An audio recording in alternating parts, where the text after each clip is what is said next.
तो वो अपनी समस्याएं भी बताता है आपको। और मेरी क्रॉप में ये समस्या आ गई है, और आप उसको फिर कोई सुधार, कोई निदान उसका आप उसको बताते हो कैसा। इसलिए वो पहले हमारे पास नहीं आता, क्योंकि आप लोगों की प्रेजेंस जो उपस्थिति है वो छोटे कस्बे में भी है, बड़े कस्बे में भी है, जिले स्तर पर भी है, और बहुत बड़े शहरों में भी है। तो हर एक स्तर पर आप लोगों की प्रेजेंस है। इसलिए सबसे पहले किसान की पहुंच में आप लोग हैं, और वो बाद में हमारे पास आता है जब कोई समस्या या आप सजेस्ट करते हैं, अरे भाई आप KVK पर जाइए, या रिसर्च स्टेशन पर जाइए, या ICAR का कोई इंस्टीट्यूट है उसमें जाइए, या कृषि विश्वविद्यालय में आप जाइए और संपर्क करिए, बात करिए। वरना आप लोग किसान और रिसर्च के बीच में बड़ी कड़ी है। तो आप लोगों के ऊपर बहुत सारी चीज निर्भर करती है। इस सेंस में निर्भर करती है कि उसकी लागत, फसल की सफलता, वो आप लोगों के ऊपर ही निर्भर है। उसकी मेहनत के अलावा बीज आप देते हैं, आप सजेस्ट करते हैं भाई इस XYZ कंपनी का बाजरे का संकर बीज अच्छा है, वो आपसे लेके जाता है। भले ही विश्वविद्यालय में हम उस बीज को, उसी संकर बीज को, हाइब्रिड जो वैरायटी हमारी, और वो कॉम्पिटिटिव है प्राइवेट सेक्टर के मुकाबले, हम 150 रुपये में बेचते हैं, लेकिन किसान आप लोगों के पास आता है और वो बीज 500 से अभी लेटेस्ट, जब ज़्यादा बरसात हुई दोबारा बाजरा बोना पड़ा, तो वही बीज जो आपने 500 रुपये में बेचा अभी 1-1.5 महीना पहले, अभी उसी बीज को आप 700 रुपये में भी बेच रहे हैं। कई किसान मुझे फोन करते हैं, हम वही बीज से दुर्गापुरा से हमारे हाइब्रिड से, बायो फोर्टिफाइड हाइब्रिड से, या MPMS 17-21 जोधपुर से हो या कहीं और से हो, हम बीज 150 रुपये, 160 रुपये किलो से ज़्यादा नहीं बेचते।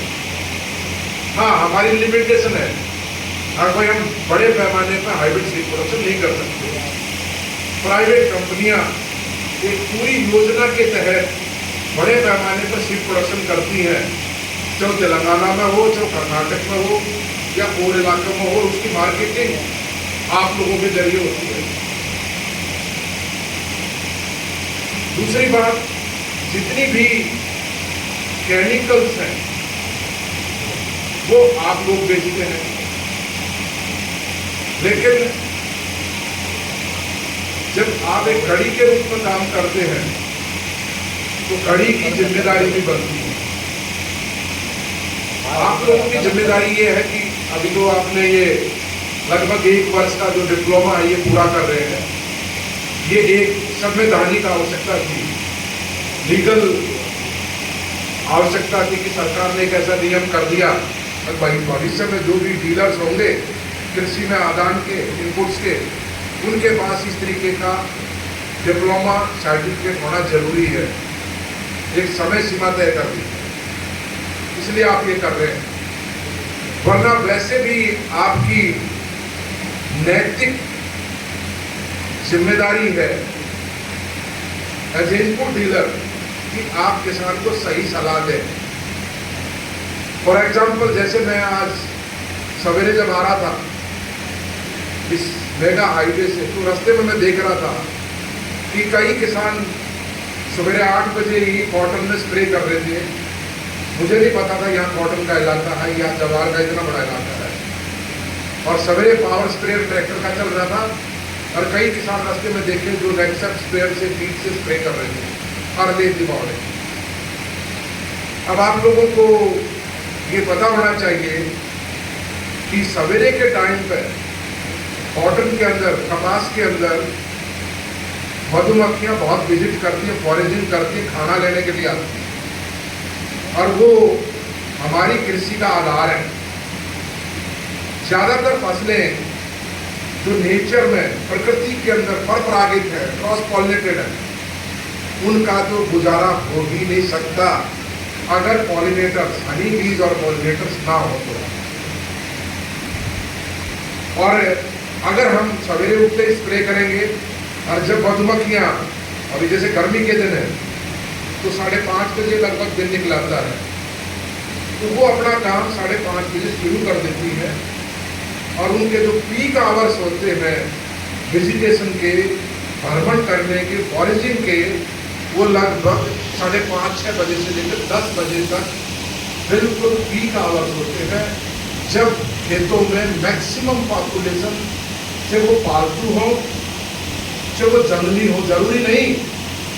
अब आपके पास कोई इलाकों में, अलवर में, भरतपुर में, कोटपुतली में, रेवाड़ी, महेंद्रगढ़, नारनौल, झुंझुनू, सीकर, इन जिलों में तो पालतू बीकीपर्स जो पालतू मधुमक्खियां बॉक्सिस में लेके आते हैं। पर क्या वेस्टर्न राजस्थान में, बाड़मेर में, जैसलमेर में, जोधपुर में, नागौर में, सिरोही में, जालौर में, क्या इन जिलों में बीकीपर्स जाते हैं? क्या वहाँ कोई नहीं जाता। और वहाँ पे भी बहुत सारी महत्वपूर्ण परपरागित फसलों का उत्पादन होता है। बाजरा वहाँ होता है, अनार वहाँ हो रहा, क्रॉस पॉलिनेटेड है आपका, ठीक है, इसबगोल वहाँ हो रहा, जीरा वहाँ हो रहा, धनिया वहाँ हो रहा, सौंफ वहाँ हो रहा, हाईली क्रॉस पॉलिनेटेड क्रॉप है। इसके अलावा ग्रासेज है, इसके अतिरिक्त और बहुत सारे फ्रूट प्लांट्स हैं, ट्रीज हैं, शर्ब्स हैं। तो ऐसी फसलें, सोआ है, अजवाइन है, ये सारी फसलें प्रकृति में। तो कोई जरूरी है कि वहाँ पे अगर बीकीपर्स नहीं गए तो वहाँ पे जंगली प्रजातियां मौजूद हैं जो शुष्क और अर्ध शुष्क जलवायु वाले क्षेत्र हैं उनके अंदर, और भारी प्रेजेंस उनकी है, चाहे फिश डॉर्सेटा हो चाहे फ्लोरिया हो, दोनों की प्रेजेंस है। और अगर हम ऐसे स्प्रे करते रहे और उनकी जनसंख्या घटती है प्रकृति में, तो ये बहुत बड़ा चिंता का विषय है एग्रीकल्चर के लिए। फालतू की घटती है तो भी चिंता का विषय है।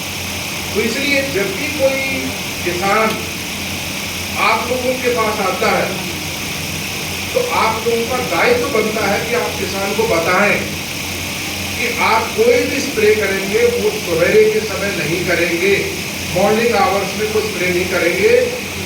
एक तो मॉर्निंग आवर्स में ह्यूमिडिटी का स्टेटस ज्यादा रहता है। नंबर 2 जो सबसे महत्वपूर्ण बात है, दोपहर में स्प्रे कर रहे हैं, कई किसान हमने देखे 12 बजे स्प्रे कर रहे हैं। टेम्परेचर, लाइट रेडिएशन इतना ज्यादा है, कई केमिकल्स वैसे सुरक्षित होते हैं, लेकिन लाइट की हाई प्रेजेंस में जब लाइट ज्यादा तीव्र होती है तो उसमें उनमें फाइटोटॉक्सिक की कैरेक्टरिस्टिक्स है। कई ऐसे एग्जाम्पल हैं जो हम कोट कर सकते हैं आप लोगों के सामने।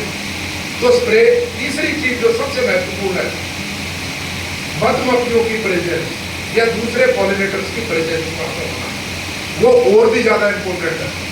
इसलिए कोई भी आपके पास किसान आता है तो आप लोगों को ये बताना चाहिए कि भैया आप सवेरे के टाइम स्प्रे ना करें, गर्मी के दिनों में